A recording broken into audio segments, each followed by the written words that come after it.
안녕하세요. 전국에 계시는 고등학교 1학년 친구 여러분들 만나서 반갑습니다. 자, 우리가 지난 시간 물리 영역을 만나봤는데요. 이어서 화학 영역 출발해 보도록 할게요. 자, 그런데 기출문제의 문항수가 왜 이렇게 작은지, 교환은 없는 것인지 궁금한 점들 많으실 것 같은데요. 자, 그래서 선생님이 물리 영역 앞부분에서 설명하고 있으니까 먼저 보고 오시면 좋을 것 같아요. 자, 그럼 우리 바로요. 화학 영역에 관한 내용들 만나보도록 할 건데요. 자, 역시나 여러분들이 보시는 고등학교 1학년 3월 서울시 교육청에서 주관하는 학력평가는 중학교 3년 내용을 기반으로 하고 있습니다. 자, 그렇기 때문에 우리가 어떤 내용들을 공부했었는지 잠깐 정리해 보도록 할게요. 자, 일단 화학 영역은요. 5개 단원으로 구성이 되어 있습니다. 1학년 때 2단원, 2학년 때 2단원, 3학년 때 1단원만 공부를 하신 거고요. 자, 아마도 여러분들이 어렵게 느끼셨던 부분이라고 한다면 중학교 2학년 1단원이었던 물질의 구성. 여기선 여러 가지 화학의 언어들을 공부하셨고요. 외울 것이 많았죠. 원소 기호도 외워야 되고요. 이온식도 외우고요. 다양한 화학식들, 분자식들을 공부하셨어요.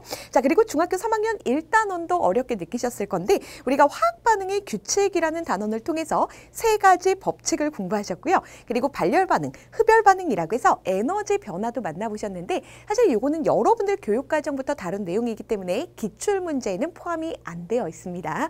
자, 그럼 우리 가장 먼저요. 중학교 1학년 4단원에서 공부했던 기체의 성질부터 상기를 좀 시켜보도록 할게요.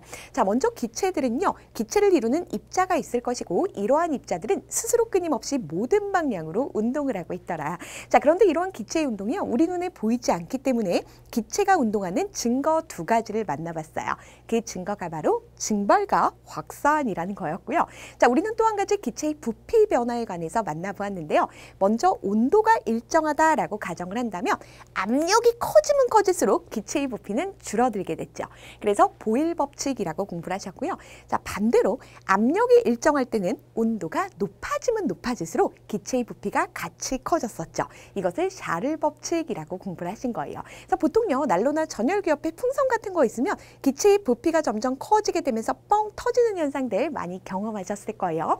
자, 그리고 이어서 우리는 물질의 상태 변화를 만나봤는데 이거는 정말 기초 중의 기초입니다. 우리는 보통 실온에서 물질의 상태는 3가지 상태로 구분할 수 있고 고체도 있고 액체도 있고 기체도 있어요. 자, 그런데 이러한 물질들의 상태가 변할 수 있는데 상태 변화의 원인은 온도 또는 압력인데 여러분들은 온도를 중점적으로 공부하시게 된 거야. 자, 예를 들어서 우리 가열했을 때의 상태 변화를 생각해 보도록 할게요. 고체가 가열을 했습니다. 그럼 액체가 될 것이고요. 액체를 가열하면 기체가 되죠. 또는 고체가 한 번에 기체가 되는 승화라는 상태 변화까지 만나보셨어. 그래서 우리는 각각의 상태 변화에다가 이름을 붙였었죠. 뭐 융해라는 것도 있고요. 기하라는 것도 있고요. 방금한 승화라는 것도 있고요. 자, 그리고 그 반대 과정까지 만나봤고요. 이것을 에너지 출입과도 관계를 시켰어요. 자, 이번에는요. 우리가 냉각할 때의 상태 변화, 바꿔 말하면 열 에너지를 방출하는 상태 변화를 설명해 보도록 할게요. 자, 기체가 액체가 됩니다. 우리는 액화열을 방출한다라고 얘기를 하고요. 액체가 고체가 될 때는 응고열을 방출했죠. 그리고 승화열 방출도 있을 건데 이렇게 열 에너지를 방출하게 될 때는 주위에서는 열 에너지를 받게 되잖아. 온도가 높아집니다. 라고 해서 주위 온도 변화와 관계지어서 공부를 하셨어요.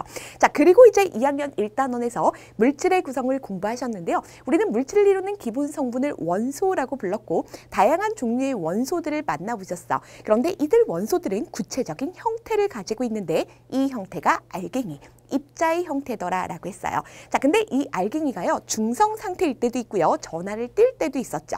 우리는 중성일 때를 원자라고 했고요. 이 원자가 전자를 잃거나 얻음으로써 양이온과 음이온인 이온의 형태로도 존재할 수 있다. 그리고 또 한 가지 원자 몇 개가 결합하면서 독립된 단위를 이룰 수도 있죠. 이때부터는 물질의 성질을 가지게 돼요. 자, 물질의 성질을 가진 것 중에 가장 작은 입자를 분자입니다. 라고 해서 다양한 분자식들. 뭐 물은요, H2예요. 이산화탄소는 CO2예요. 이러한 내용들을 공부하셨는데 여러분들이 통합과학에서 다시 만나시게 될 거고 다시 기억을 해주셔야 될 거예요. 자, 그리고 이어서 물질의 특성이었습니다. 우리가 물질이 가지는 고유한 성질. 그렇기 때문에 물질을 구별할 수 있는 성질들을 물질의 특성이라고 했는데요. 뭐 녹는 점이라든가 어는 점이라든가 끓는 점이라든가 밀도라든가 용해도라든가 용해도 등을 배웠었고 우리는 이러한 물질의 특성을 이용해서 여러 가지 물질이 섞여 있는 혼합물의 경우는 분리를 할 수 있다. 그래서 끓는 점 차이를 이용해서 밀도 차이를 이용해서 용해도 차이를 이용해서 그리고 크로마토그래피라는 방법까지 만나보신 거예요. 자, 그리고 요거는 가장 최근에 공부하셨기 때문에 기억이 나시면 좋겠지만 뭐 안 나죠. 그럼 기출문제를 통해서 다시 한번 상기시키시면 됩니다. 화학 반응의 규칙이라고 해서 우리가 세 가지 법칙을 공부했다라고 했어. 자, 화학 반응이 일어날 때 반응 전후 항상 질량이 같다라는 질량 보존 법칙을 공부했고요. 자, 어떤 화합물을 구성하는 성분 원소 사이에는 일정한 질량비가 성립하더라. 일정 성분비 법칙도 만나봤어. 그래서 질량 보존 법칙과 일정 성분비 법칙의 경우는 질량에 관계된 법칙이었고요. 자, 우리가 기체 부피에 관계된 법칙도 공부했습니다. 일정한 온도와 압력에서 각 기체들 사이에서는 간단한 정수비가 성립하더라. 부피에 관한 비를 나타냈던 거죠. 자, 그리고 이제 마지막으로 화학 반응에서의 에너지 출입이라고 해서 발열 반응, 흡열 반응 각각의 예들을 공부하셨고요. 자, 그리고 여기서 잠깐 물질 변화라고 나와 있는데 물질 변화에는 물리 변화와 화학 변화가 있다. 그래서 다양한 예들을 통해서 여러분들이 물리 변화와 화학 변화를 구분하셨어요. 자, 그럼 이러한 내용들을 공부했었는데 기존의 3개년 동안은 어떤 부분에서 얼마만큼의 문제가 출제되었었는지를 잠깐 보도록 할게요. 자, 가장 먼저 중학교 1학년 때는요. 많이 출제가 안 됩니다. 한 문항이 출제가 되었었는데요. 온도에 따른 기체의 부피 변화가 한 문제가 나왔어요. 그럼 앞으로는 압력에 따른 기체의 부피 변화가 나올 가능성도 있겠죠. 자, 그러니까 여러분들이 기출 문제를 통해서 내가 어떤 부분을 다시 봐야 될지를 확인해 주시면 돼요. 자, 그리고 물질의 상태 변화에서는 두 문항이 출제가 되었습니다. 물질의 상태 변화에서 한 문제, 그리고 열 에너지 출입과 관련해서 한 문제가 나왔었어요. 자, 그리고 물질의 구성에서는 보통은 원자의 구조 아니면 이온의 구조, 너희들이 원자 모형, 이온 모형을 배우셨을 거야. 이 모형에 관해서 중점적으로 물어보게 되고요. 원자가 이온이 되는 과정을 정확하게 이해하고 계셔야 됩니다. 그리고 매년 출제가 됐었어요.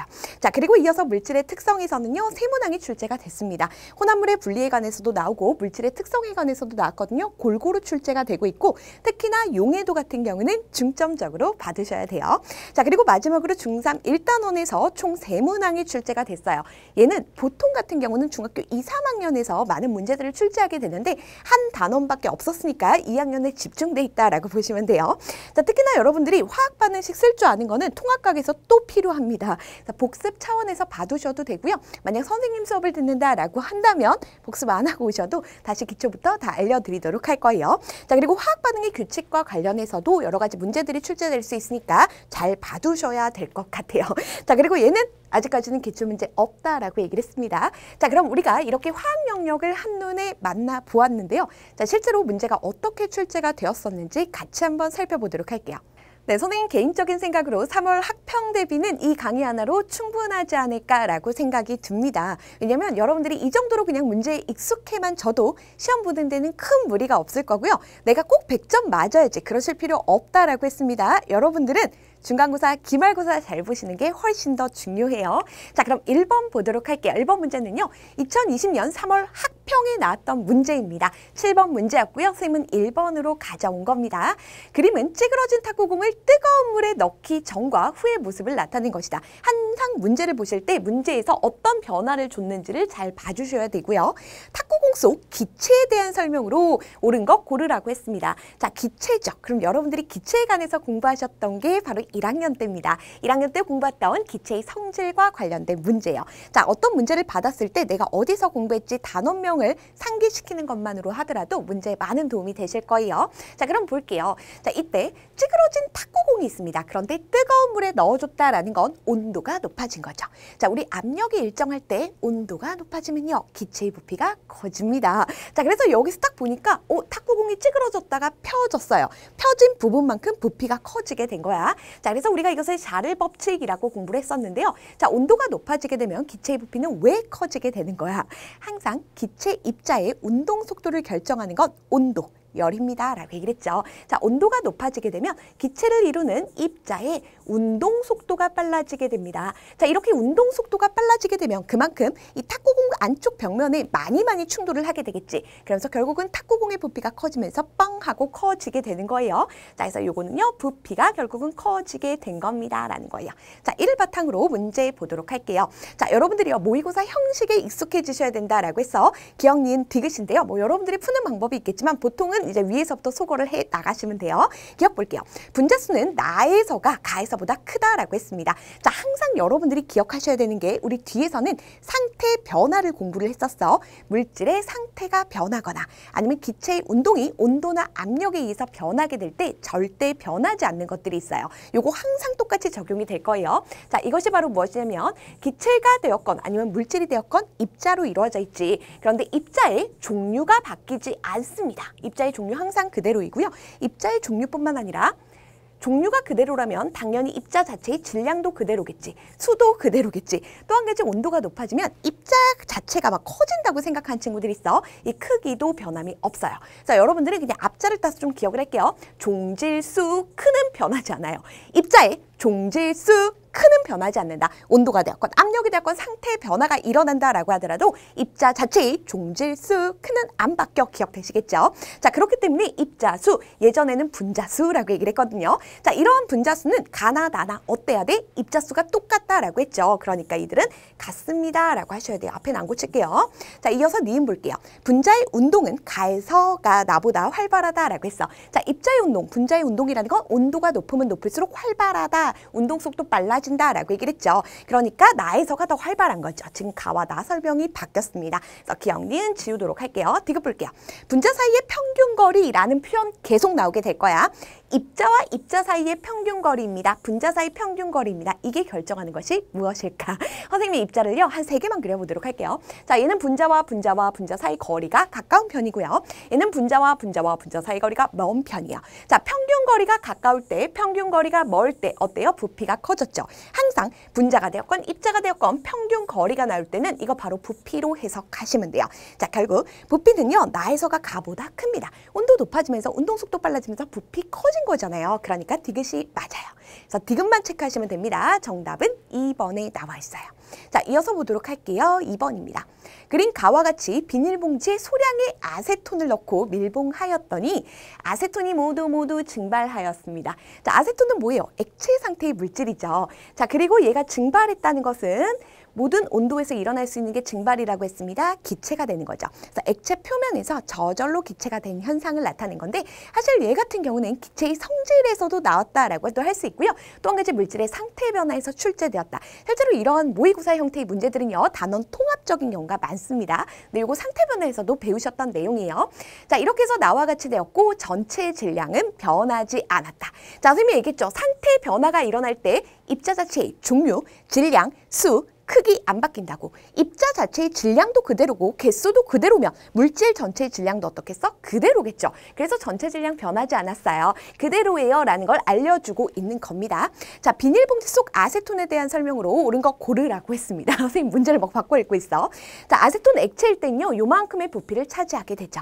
자, 그리고 이 액체를 이루는 입자, 분자가 있었을 거야. 액체일 때는요, 입자와 입자 사이 거리가 가깝습니다. 그리고 비교적 활발하게 움직이죠. 자, 그런데 기체가 되었을 때 입자와 입자 사이 거리가 매우 멀어지게 되고 이 입자들이 매우 활발하게 운동합니다. 라고 얘기를 했어요. 그리고 입자 사이 인력이 거의 없는 상태가 되겠지. 자, 그럼 이를 바탕으로 보도록 할게요. 똑같은 거 나왔죠. 분자의 수, 입자의 수는 어떻다고요? 항상 같다라고 해주셔야 돼요. 그러니까 같음이라고 고쳐주셔야 되고요. 니은 볼게요. 분자의 크기, 우리 분자의 종질수 크라고 얘기했지. 크기도 어떻다고요? 항상 같다고요. 자, 앞에 안 고치고 뒤에만 고치겠습니다. 그래서 얘는 똑같다라고 해주셔야 돼. 따라서 기억과 니은은 지워졌습니다. 자, 이어서 디귿 볼게요. 분자 사이의 평균 거리는 또 나왔지. 줄 칠게요. 분자 사이 평균 거리가 의미하는 게 뭐라고요? 부피라고 얘기했습니다. 자, 부피 같은 경우는 눈 뜨고 있어도 보여요. 자, 지금 액체일 때 부피는 요만큼인 거예요. 그리고 기체 같은 경우는 기체가 차지하는 공간의 크기를 얘기하는 건데 결국 이 기체는 용기 속에 들어있는 거잖아. 용기의 부피가 곧 기체의 부피라고 생각을 하시면 돼. 자, 액체는 요만큼 지금 차지하고 있는 거고요. 자, 따라서 나에서가 가에서보다 더 큽니다 라는 표현 맞죠? 자, 따라서 정답은 2번 디귿 체크하시면 됩니다. 다음 보도록 할게요. 3번입니다. 자, 그림은 물을 냉각시킬 때 시간에 따른 온도를 나타낸 것입니다. 자, 이 그래프 뭐예요? 상태 변화에 따라서 온도 변화가 어떻게 나타나는지, 어떤 상태 변화가 나타나는지를 나타낸 그래프였어요. 자, 이거 어디서 공부했어요? 바로 여러분들 상태 변화와 에너지에서 공부하셨던 내용이에요. 자, 물을 냉각시킨다라고 해서 항상 처음 상태가 가장 중요합니다. 그리고 냉각이라는 건 온도를 낮춰준다는 거죠. 그러면 첫 번째 상태부터 적으세요. 물이라고 적으셔도 되고요. 액체라고 적으셔도 돼요. 자, 물의 온도가 점점 낮아집니다. 지금 냉각시키고 있거든요. 자, 그런데 어느 시점에 딱 왔더니 0도가 되었더니 분명히 열을 빼내는 냉각이 일어나고 있음에도 불구하고 온도가 안 바뀌고 있어. 왜 그런 거야? 상태 변화 일어나는 곳이지. 자, 이거는요 바로 물이요 얼음으로 바뀌고 있습니다. 액체가 고체로 바뀌고 있는 거야. 우리 물이 얼음으로 언다라고 얘기를 하죠. 이것이 결국은 물의 어는 점을 나타내는 것이고, 순수한 물질의 경우는 어는 점과 녹는 점이 같습니다 라고 했어요.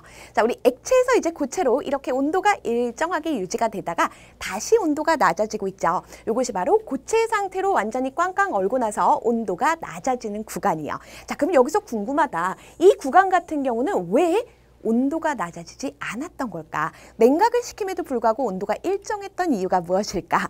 자, 지금 보니까 액체에서 고체로 바뀌고 있죠. 상태 변화 이름 좀 적어보도록 할게. 우리 액체가 고체되는 거, 이응이 고체로 바뀌는 거, 기억으로 바뀌는 거, 요거를 응고라고 했었어요. 자, 이때 열 에너지가 출입하게 되는데 그때 열 에너지가 바로 응고열이 되겠지. 액체가 고체가 되려면 어떻게 해야 돼요? 열을 버려야 됩니다. 우리가 열을 버리는 걸요, 응고열을 방출합니다 라고 표현할 수가 있어. 자, 분명히 냉각시키느라 열을 빼내고 있는데 액체에서 고체로, 물에서 얼음으로 상태가 변하면서 계속해서 응고열을 방출하는 거야. 자, 그러다 보니까 아무리 온도를 낮추려고 해도 방출되는 열이 그 열을 채워버리게 되겠지. 자, 그러다 보니까 이 응고열 방출로 인해서 온도가 원래 낮아져야 됨에도 불구하고 온도가 낮아지는 것을 막아주게 되는 거죠. 자, 그럼 보도록 할게요. 자, 역시나 방출되는 이때, 방출되는 열 에너지를 이용해서 구할 수 있는 경우라고 했어요. 우리가 구한 것처럼 응고열 방출을 얘기하는 거예요. 자, 더운 여름 도로에 물을 뿌려 도로의 온도를 낮출 수 있습니다 라고 했는데요.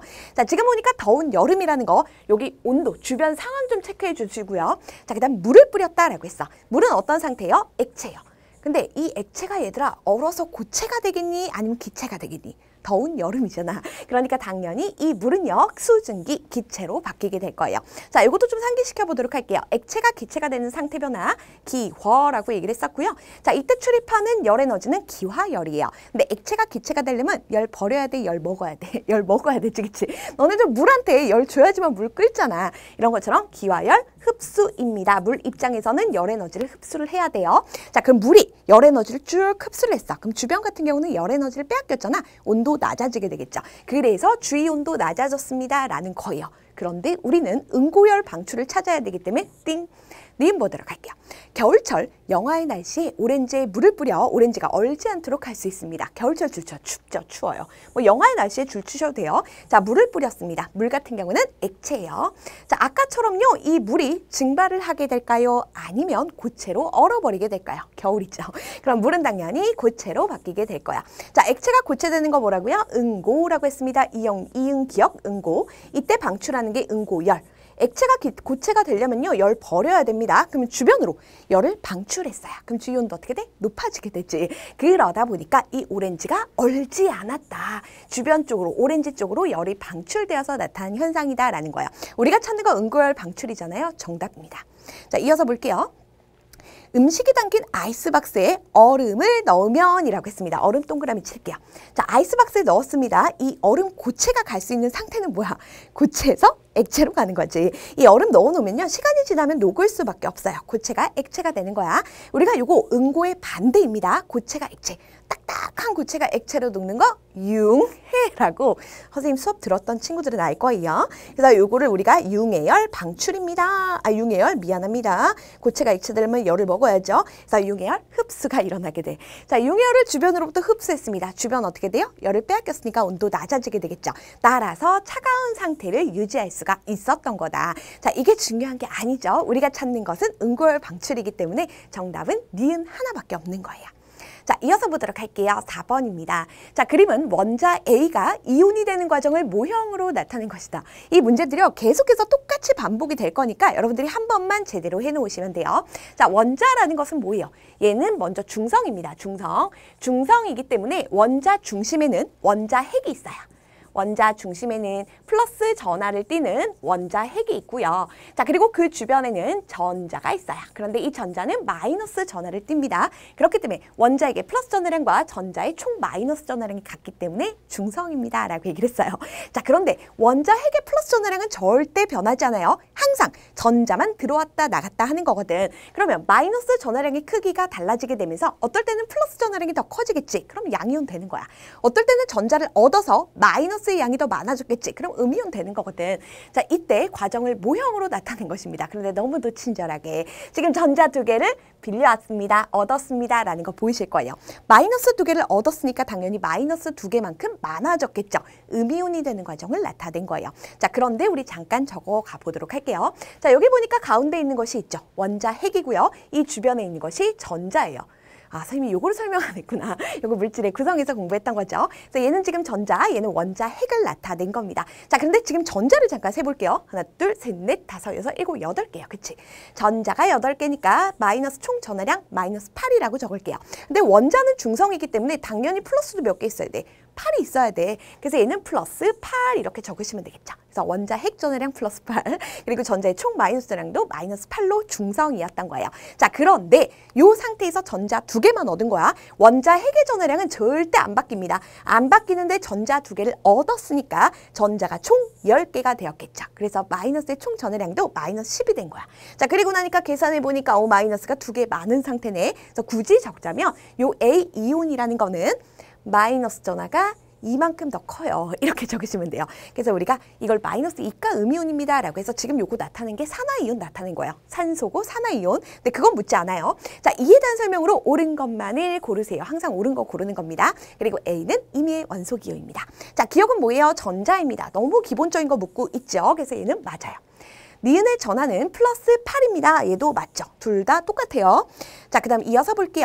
A 이온의 화학식은 A2-입니다. 라는 것도 맞죠. 그래서 얘는 다 맞아요. 그래서 여러분들이 항상 모형 보고 해석할 줄 아시면 되고 원자가 이온이 된다라고 하더라도 원자 핵의 전하량은 절대 바뀌지 않습니다. 라는 걸 기억하시면 돼요. 자, 다음 보도록 할게요. 표는 원자 또는 이온, 가라에 대한 자료입니다. 라고 되어 있어요. 자, 지금 봤더니 얘는 뭘 나타낸 거예요? 지금 중성이죠. 전하를 띠지 않잖아. 그러니까 얘는 원자가 되겠죠.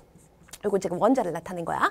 자, 얘를 봤더니 얘는 전하를 띠고 있죠. 이 마이너스라고 적혀있지. 아까 봤던 겁니다. 얘는 마이너스 전하를 띠는 이온이요. 음이온 되겠네요.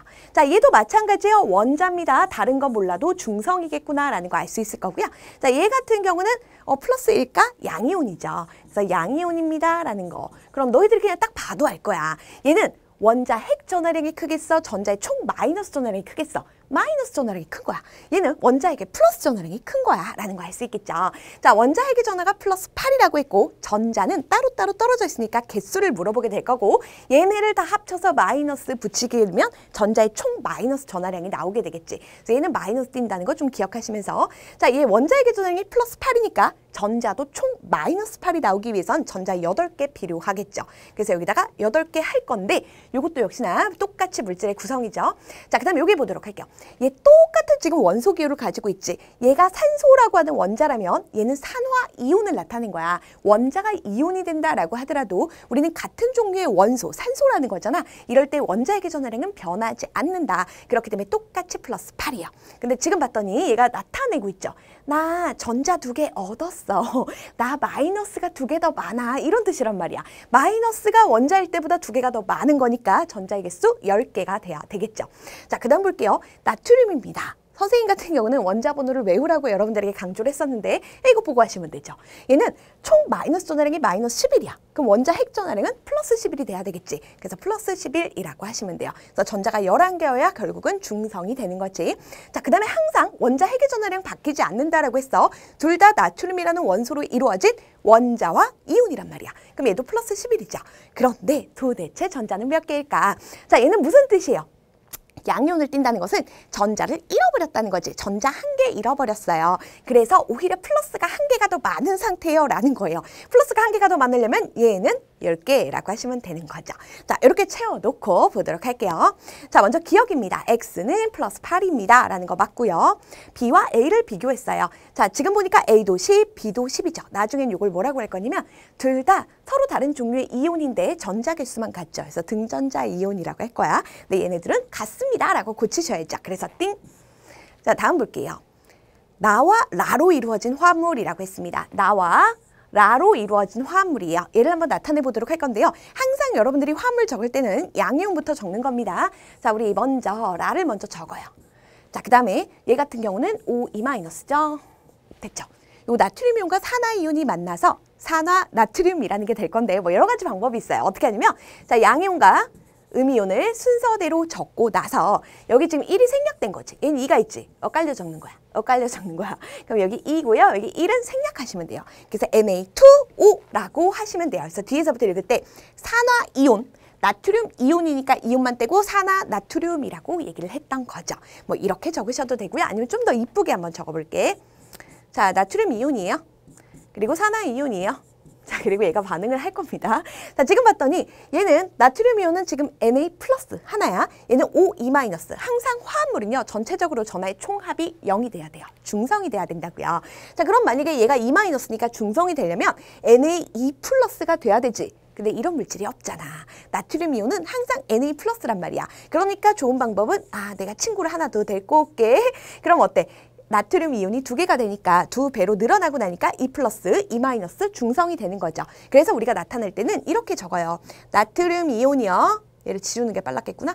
자, 그리고 얘 2개란 뜻이에요. 항상 요거 이온식은 절대 건드리시면 안 돼. 그리고 나서 얘네가 만들었더니 이제 결합할 때는 계급장 때 나트륨 이온 2개일 때 산화 이온은 1개 꼴이에요 라는 뜻이에요. 그래서 얘네들은 사실 2개 대 1개가 아니야. 2대 1의 개수비라는 의미라고 했어요. 보통 얘들아 금속 양이온과 비금속 음이온이 결합한 경우에는 무수히 수두룩 빽빽한 애들이 규칙적으로 단체 생활을 하고 있는 겁니다. 자, 어찌되었건 답은 나왔어요. 그래서 이렇게 찾으시면 돼요. 정답은 기억 디귿 4번입니다.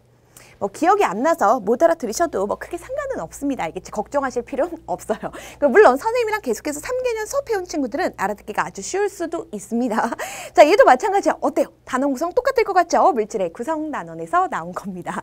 하나만 하면 다 똑같아요. 자, 그림은 2가지 이온, 가와 나를 모형으로 나타낸 것입니다. 라고 했어요. 이젠 딱 봐도 알겠죠? 얘는 뭐예요? 전자 2개를 잃어버린 거야. 그래서 상대적으로 플러스가 2개가 더 많아 라는 뜻이에요. 전자 세봐. 하나, 둘, 셋, 넷, 다섯, 여섯, 일곱, 여덟, 아홉, 10개지. 마이너스가 10개가 있어. 전자의 총 마이너스랑 마이너스 10. 그런데 플러스가 2개가 더 많다며.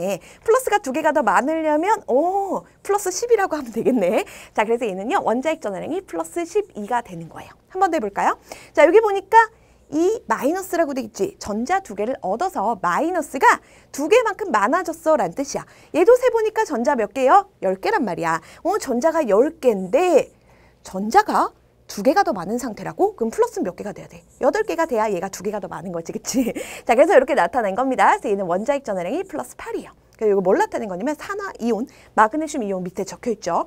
그래서 볼게요. 이에 대한 설명으로 옳은 것만을 보기서 고르시오. 마그네슘 원자의 전자수는 이라고 했어. 얘들아, 지금 우리가 나타낸 거는 마그네슘 이온인데요. 원래 마그네슘 원자였다가 전자 2개를 잃어버리면서 마그네슘 원자가 이온이 된 걸 거 아니야. 근데 항상 원자이건 이온이건 간에 같은 종류의 원소인 경우에는 어떻다? 원자 핵의 전하량이 같다라고 했죠. 그러면 원자 핵 전하량은 적자. 원자 핵의 전하량은 플러스 12로 똑같아요. 그럼 전자의 개수는 어떻게 될까? 원자는 항상 중성이죠. 그러니까 전자의 개수는 12개입니다. 라는 표현이 맞는 거예요. 그래서 원래는 이런 상태였는데 전자 2개를 잃어버리면서 전자 10개가 남게 된 거야. 그래서 플러스가 이만큼 커진 상태가 된 거죠. 그래서 얘는 맞네요. 네, 볼게요. 산소 원자가 전자 2개를 얻으면 이라고 했습니다. 얘는 마이너스 2개 왜 많아진 거야? 원자였다가 전자 2개 얻은 거잖아. 그치? 그러면 나가 됩니다. 라는 표현 맞죠? 자, 디귿 볼게요. 가와 나로 이루어진 화합물. 이런 거 어려워하는데 요게 사실은 여러분들이 규칙성을 연습하고 오셨어야 돼요. 근데 아까와 같은 방법으로 다시 한번 해보도록 할게요. 얘는 쉽죠? 얘들아, Mg 2 플러스고요. O 2 마이너스예요. 마그네슘 이온, 산화 이온이죠. 근데 얘네들은 어때? 2 플러스 2 마이너스. 딱 합하니까 중성이 돼버리지. 그래서 마그네슘 이온과 산화 이온이 그냥 1대1로 이렇게 결합하면 되는 거예요. 선생님 아까 했던 거 해봐 주세요. 맞아요. 양이온, 음이온 순으로 쓰시고 선생님 이렇게 거꾸로 쓰라고 했지. 거꾸로 쓰라고 했어. 어차피 약분에서 가장 간단한 정수비로 나타내면 1대1인데 1은 생략을 합니다. 그래서 MgO입니다. 이 지워. 이 지우셔야 되겠죠? 그래서 정답은 기억니은 3번이 되는 거예요. 자, 다음 볼게요. 7번입니다. 자, 7번부터는요, 지금 봤더니, 뭐 용질 나와 있고, 물의 질량, 용질의 질량 이런 게 나와 있어. 자, 문제 잠깐 보면서 어떤 단원이었는지 우리 상기시켜 보도록 할게요. 자, 용질, AD를 각각 물에 녹인 포화용액이라는 표현이 있어요. 포화용액이라는 건 뭐예요? 물에다가 용질을 최대로 녹였을 때. 우리가 용매 100g에 최대로 녹을 수 있는 용질의 그람수라고 배웠던 내용이 바로 용해도였죠. 물론 용해도를 따져줄 때, 용해도를 비교하실 때는 일정한 온도, 일정한 용매에서 비교를 하셔야 되는 겁니다. 자, 이때 가라에 대한 자료입니다. 우리가 용해도라는 거 물질의 특성에서 공부를 하셨어요. 가라의 온도는 모두 T도입니다. 이렇게 가라의 온도는 모두 T도입니다. 이런 설명을 우리가 내신에서 익숙하게 보진 않았어. 얘는 뭐냐면 우리가 용해도를 나타낼 때는 항상 일정한 온도여야 되잖아. 같은 온도. 그래서 같은 온도에서 비교하겠다라는 걸 얘기하고 있는 거예요. 자, 그리고 포화용액이란 표현인데 여기다 적을까? 여기다 적을게요. 얘는 뭐라고요? 항상 용해도만큼, 녹을 수 있는 만큼 최대로 녹였다라는 뜻이야. 그래서 용해도만큼 녹였습니다. 덜 녹였어. 그럼 불포화용액. 더 많이 녹였어? 과포화용액은 바로 이제 포화로 바뀌긴 합니다. 자, 그런데 이에 대한 설명으로 옳은 것이라고 했습니다. 우리가 얘네들을 지금 용해도에 관련된 문제니까 용해도부터 나타내 보도록 할게요. 용해도라는 것은 어떤 온도 또는 일정한 온도에서 일정한 용매, 같은 용매를 사용하는 거야. 근데 전부 다 물이라는 용매를 사용하고 있죠. 용매 100g에 최대로 녹을 수 있는 용질의 양, 용질의 그람수다라고 얘기를 했어.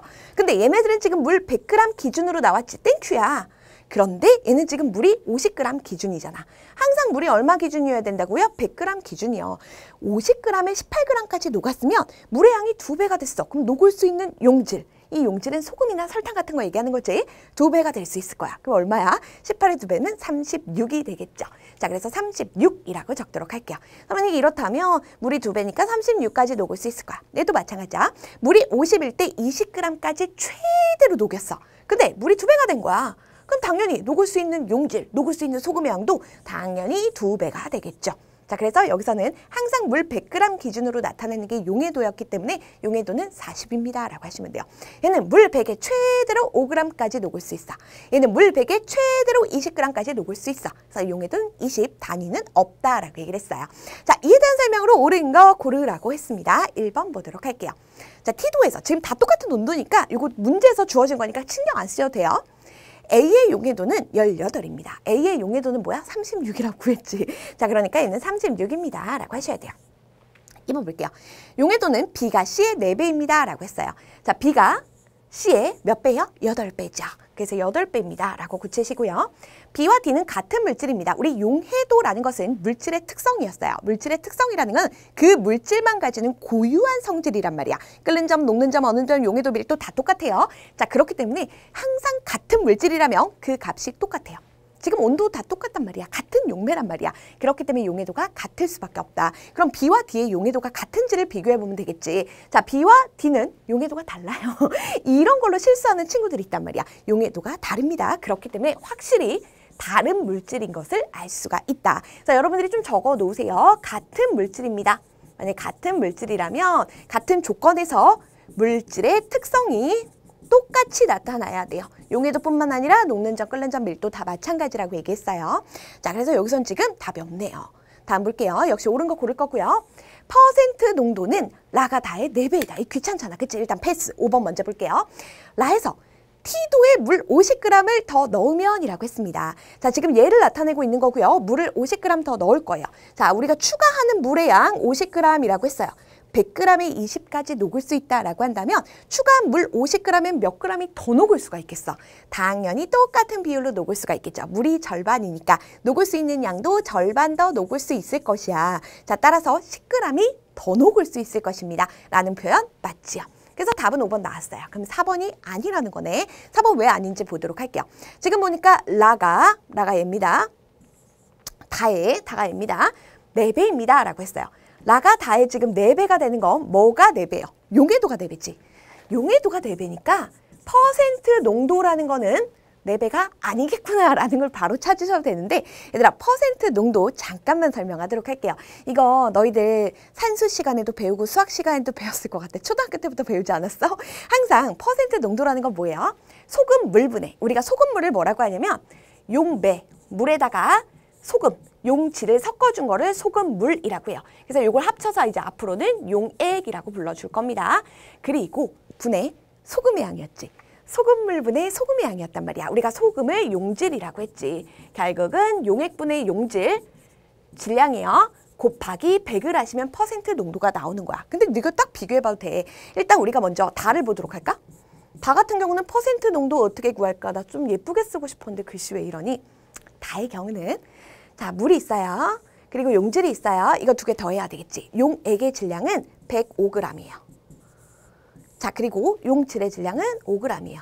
여기 이제 곱하기 100을 해서 퍼센트로 나오는 건데 뭐 100은 똑같이 비교만 할 겁니다. 자 이번에는 라를 보도록 할게요. 자 라 같은 경우는 물 100에다가 얘는 용질의 질량은 20이죠. 자 그러면 얘는 120이네요. 120g 분해 그 다음에 용질은 20g 되겠죠. 그리고 곱하기 100 해주는 거예요. 근데 우리는 지금 B만 보면 되는 거니까. 그래서 얘들아 어차피 이렇게 지우고 나서 B를 한번 비교해 보라고요. 지금 봤더니 위에만 딱 봐도 용질만 봐도 지금 4배란 말이야. 그러면 여기가 1배가 돼야 될 거 아니야. 그래야지만 전체적으로 4배가 나오는 거지. 근데 지금 보니까 이게 1배가 아니지. 1배보다 조금 더 크잖아. 그치? 그렇기 때문에 땡입니다. 알겠죠? 그래서 퍼센트 농도는 아니라는 것이야. 그래서 정답은 5번. 자, 이어서 보도록 할게요. 8번입니다. 표는 혼합물 XY의 성분 물질을 그리고 혼합물의 분리에 사용되는 실험장치 가나다를 나타낸 거예요. 자, 얘는 우리가 어디서 배웠어? 혼합물의 분리어 물질의 특성 단원에서 공부를 했습니다. 자, 먼저 각각의 장치 좀 보도록 할게요. 얘는 뭘 나타낸 거냐면 거름장치를 나타낸 건데 여러분들은 거름장치를 배우지 않으셨어요. 네, 같은 경우 보통 어떤 거 하냐면 예를 들어 뭐 물에다가 분필가루 같은 걸 섞었어. 그리고 여기다 부어주는 거야. 그럼 어떻게 돼? 분필가루는 물에 안 녹으니까 위에 걸릴 것이고 물은 아래로 내려가게 되겠죠. 뭐 이런 거를 지금 보통 거름에다가 이용을 합니다. 흙탕물 같은 거. 여기다 부어줘. 위에 흙이 걸리고 아래쪽에는 물이 떨어지게 되겠죠. 그래서 이런 걸 이용하는 것이 바로 거름이 되는 건데 이게 바로 거름 장치인데 예전에 나왔던 건 뭐냐면 소금이랑 그냥 간단하게 설명을 해줄게. 분필이랑 섞여 있는 거야. 얘네를 분리하고 싶은 거야. 뭐 소금 다 찍어 먹어볼 거야? 아니면 분필 다른 방법으로 걸러낼 방법이 없잖아. 그래서 어떻게 하냐면 여기다가 물이라는 용매를 사용을 해요. 그럼 소금 같은 경우는 물에 대한 용해도가 크니까 얘는 녹아서 소금물이 되겠지. 분필은 물에 안 녹잖아. 그러다 보니까 아래쪽으로는 소금물이 내려와요. 그리고 물 증발시키면 소금 얻을 수 있잖아. 그리고 위에는 분필이 걸려요. 뭐 이런 데 이용을 했었던 거야. 알겠지? 근데 이 문제는 여러분들이 배운 걸로 풀 수 있어서 가져온 겁니다. 자, 그 다음 나에 보이는 장치. 이것도 익숙치 않으실 것 같아. 이게 너희들은 재결정을 배웠는데 이 부분만 똑 떼놓고 본다라고 한다면 아니 미안해. 너희들은 증류만 배웠는데 이 부분만 똑 떼놓고 본다라고 한다면 증류 장치랑 똑같죠. 이건 예전에 분별 증류라는 건데 그냥 너희들은 이것만 알면 돼요. 아, 끓는 점. 뭔가 끓이고 있네. 끓는 점을 이용하고 있겠구나. 자, 그 다음에 얘는 확실히 알아. 그치? 요거 지금 분별 깔때기를 나타낸 거예요. 얘는 밀도 차이를 이용하는 거죠. 밀도 차이를 이용해서 특히 액체 혼합물에 밀도 차이가 나게 될 때 아래쪽 액체 같은 경우 서로 섞이지 않는 액체 혼합물이죠. 밀도 큰 애가 아래층, 밀도 작은 애가 위층에 위치합니다. 라는 거 공부했던 거예요. 자, 그런데 물과 에탄올 보도록 할게요. 자, 얘네들은 어때요? 잘 섞여요. 잘 섞이기 때문에 서로 다른 물질이라면 밀도 차이 나긴 해요. 많이 날 수도 있고 적게 날 수도 있고 이런 차이점은 있지만 밀도 당연히 달라요. 서로 다른 물질은 물질의 특성이 다르니까. 근데 얘네들은 두 층으로 나눠지지가 않는다니까 밀도가 아무리 다르다라고 하더라도 섞여버린다고요. 그래서 우리가 이렇게 밀도 차이로 구분할 수 없을 때는 끓는 점이라든가 이제 다른 방법을 이용한다라고 했죠. 그래서 물과 에탄올 섞여 있는 거 소주잖아. 에탄올 같은 경우는 보통 한 78도 근처에서 끓고 물은 100도에서 끓죠. 그래서 끓는 점이 낮은 애가 에탄올이 먼저 끓어 나오고 그 다음 물이 끓어 나와요 라고 했죠. 그러니까 요 X가 결국은 나와 관련이 있는 거예요. 자, 그 다음 볼게요. 물과 식용유예요. 얘네들은 당연히 서로 다른 물질이니까 밀도 차이 나요. 끓는 점 차이도 나요. 그런데 너무 땡큐한 것이 서로 섞이지 않는 액체 혼합물이란 말이야. 그럼 물 같은 경우는 아래층에, 식용유는 밀도가 작아서 위에 뜨게 되겠죠. 그래서 우리가 분리할 수 있는 거 바로 달을 이용할 수 있습니다 라고 얘기를 했던 겁니다. 자, 그렇기 때문에 결국 각각 나는 X요, X는 나요, Y는 다요 4번에 나와 있습니다. 이렇게 확인을 하시면 돼요.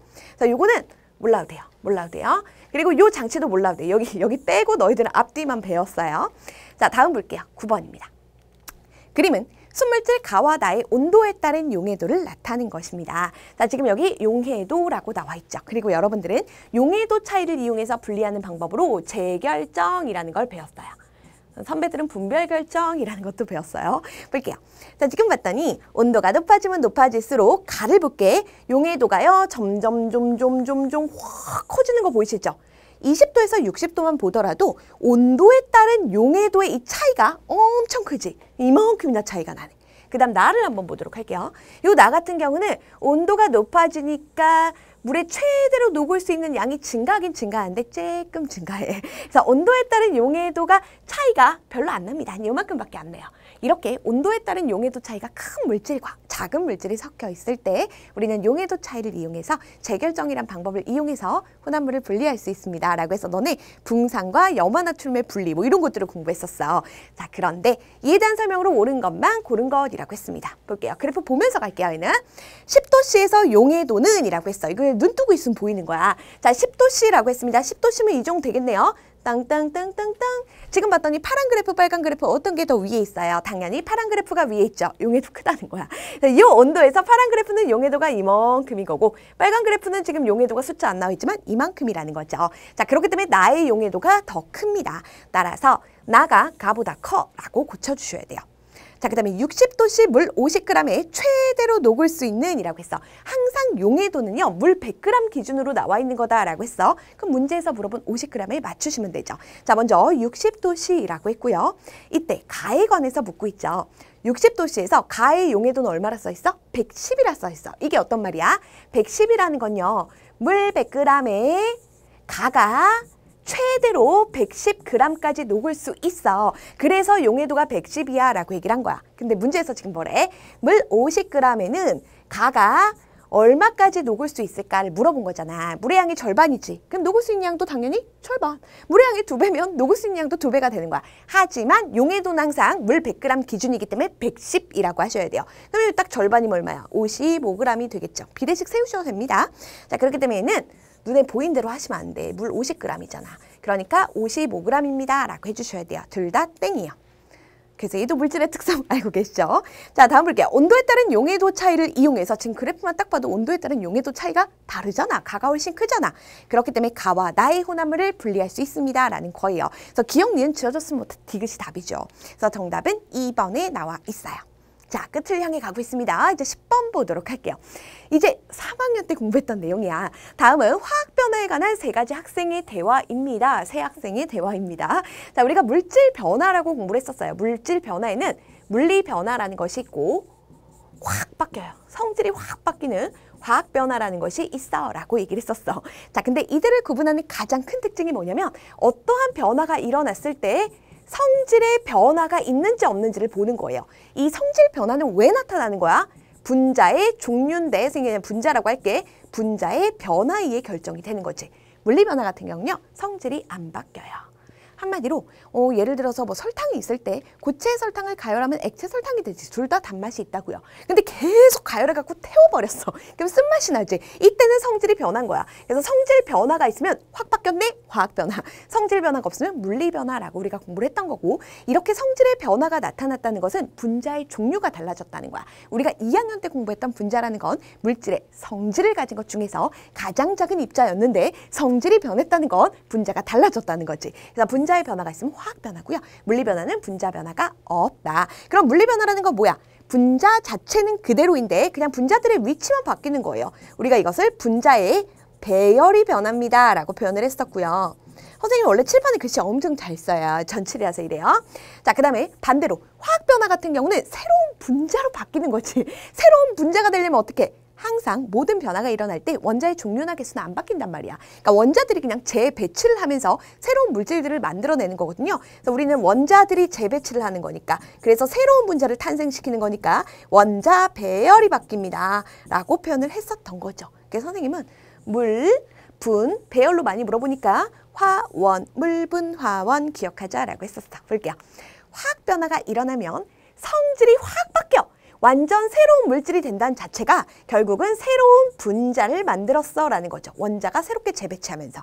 그래서 얘는 맞아요. 잘했어. 김치가 발효되어서 익는 것은 얘들아 신김치가 있고 익지 않은 김치가 있어. 맛 어때요? 완전히 다르죠. 이렇게 맛이 달라졌다는 거 확 바뀐 거야. 분자의 종류가 바뀌었다는 거예요. 그래서 화학 변화에 해당합니다 라는 거 너도 잘했어. 얼음이 녹아 분자의 배열이 달라진다. 우리 얼음 같은 경우는요. 물 분자들이 약간 육각형의 빈 공간을 만들면서 규칙적으로 배열돼 있다가 얘가 녹게 되면 조금 평균 거리는 사실 오히려 좀 짧아지긴 하는데 어쨌건 얘네들이 조금은 자유롭게 바뀌잖아. 뜯어지게 되잖아. 자, 고를 때 분자의 위치만 바뀐 거죠. 여전히 물이 되어도 물분자, 얼음이어도 물분자, 수증기여도 물분자란 말이야. 자, 그렇기 때문에 얘는 분자의 위치만 바뀌는 거야. 분자 자체는 그대로야. 똑같이 물분자야. 그래서 배열만 달라지는 거 뭐라고? 물리변화라고 했죠. 물리변화. 물 분자 그대로니까 성질 그대로일 거예요. 그래서 물이나 얼음이나 수증기나 성질 다 똑같지 뭐. 그치? 땡. 그래서 학생 A, B 골라주시면 됩니다. 그래서 얘는 우리가 화학 반응의 규칙과 에너지 변화에서 화학 변화 앞부분에 공부하실 때 만나보셨던 내용입니다. 자, 그래서 정답 3번이고요. 자, 이어서 볼게요. 11번입니다. 이번에는 어디서 나왔는지부터 먼저 해야지. 자, 그림은 화물 간화의 분자 모형을 나타낸 것이다. 여러분들이 이것을 분자 시기에서 우리가 공부했던 내용이다. 2학년 때 배웠던 물질의 구성이다 라고 생각할 수 있는데 그냥 단원 통합적이라고 생각하시면 돼요. 얘는 여러분들이 일정 성분비 법칙 할 때도 나왔던 내용이긴 해요. 그래서 화학 반응의 규칙과 에너지 변화라고 단원을 잡았습니다. 자, 그림은 화합물 A, B의 분자 모형을 나타낸 것이다. 자, 우리 가 같은 경우는 A, 2B로 나타내겠대요. 자, 지금 보니까 A가 두 개지. 그럼 얘가 A라는 거야. 물 분자 같은데, 그치? 그래도 B라고 나타내. 여기서 알려준 걸로 쓰셔야 돼요, 기호. 자, 그 다음에 얘 같은 경우는 A2, B2예요. 근데 너희들 마음대로 막 큰 거 A 두 개니까 A라고 쓰면 안 돼. 똑같은 거죠. 여기 A라고 쓰셔야 되고요. 여기가 B가 되겠죠. 그래서 얘는 물 분자, 얘는 과산화수 분자를 나타낸 건데 지금 보니까 원소의 종류 어때요? 똑같습니다. 그치? A와 B라는 종류로 되어 있는 거예요. 근데 단지 이러한 개수가 다른 거죠. 원자의 개수가 다른 거야. 자, 가 나에 대한 옳은 설명만을 보기에서 있는 대로 고른 것은 이라고 했고요. A, B는 임의의 원소 기호입니다. 라고 돼 있어요. 자, 성분 원소의 가지수는 이라고 했는데 너희들 있잖아. 뭐 가지수라고 하면 하나, 둘, 세 개, 하나, 둘, 셋, 네 개 뭐 이렇게 센단 말이야. 이거는 너희들이 센 게 지금 원자예요. 입자를 센 거라고요. 근데 여기서 물어본 거는 뭐야? 성분 원소. 원소라는 것은 수소인지 산소인지 종류를 나타내는 거예요. 그래서 이 종류의 가지수를 물어본 거예요. 여기서 종류는 뭐예요? A, B 두 가지야. 여기서도 A, B 두 가지예요. 자, 그렇기 때문에 원소를 물어보는지 원자, 입자, 개수를 물어보는 건지를 구분하셔야 돼. 자, 여기서는 원소는 몇 개? 두 가지가 되는 거야. 여기서도 원소 몇 개? 두 가지가 되는 거야. 그 원자의 개수는 세 개가 되고 여기서는 네 개가 된다고요. 구분할 수 있겠죠. 어차피 통합과에서 또 나와요. 자, 그렇기 때문에 얘는 가와 나 같다라고 해주셔야 됩니다. 그래서 땡이에요. 지울게요. 자, 그 다음 니은 보도록 할게요. B의 질량분의 A의 질량은 이렇게 나왔어. B의 질량분의 A의 질량? 선생님, 우리가 질량을 어떻게 알아? 설마 그걸 물어보겠어, 그치? 자, 이때 가와 나보다 크다. 지금 B의 질량에 대한 A의 질량에 B를 묻고 있는 거죠. 그러면 이거 그냥 간단하게 나타내 보시면 돼. 얘네들을 비교만 하면 되는 거니까. 자, 얘는 B가 몇 개 있어요? 한 개 있지, 한 개. 한 개 있으니까 1B라고 할게. 우리 질량 모르잖아, 그치? 그 다음에 A의 질량인데 A는 지금 몇 개가 있어? 두 개가 있지. 그럼 얘네를 합해야 전체 A의 질량이 나오게 될 거야. 지금 이것은 가를 이렇게 나타내 본 거고요. 나를 뭐 푸는 방식은 다양합니다. 자, 1 볼게요. 여기도 B 몇 개야? 두 개야. 그럼 얘는 B가 두 개니까 질량이 두 배겠네. 자, 얘 A가 두 개죠. 그러니까 당연히 이렇게 나타낼 수가 있겠네. 딱 봤을 때 분자가 똑같지. 분모가 클수록 작은 수 아니니? 그치? 이렇게 나타내셔도 되고, 선생님 저 너무 헷갈려요 라고 하시는 분들은 약분을 해요. 자, 얘를 약분해. 어차피 이렇게 약분할 거 아니야. 그치? 지금 1 이렇게 되네. 분모가 똑같을 때 결국은 얘가 지금 두 배가 크잖아. 그치? 그러니까 가가 더 무겁다라는 거죠. 이 B를 나타냈을 때는 가가 더 크다라는 거죠. 그래서 가가 나보다 크다. 이 B를 나타낸 거니까. 당연히 무겁긴 얘가 무겁겠지. B가 한 개 더 붙어 있으니까. 자, 그래서 되셨죠. 자, 이어서 디귿 볼게요. 1기압에서의 끓는 점은, 얘들아, 끓는 점.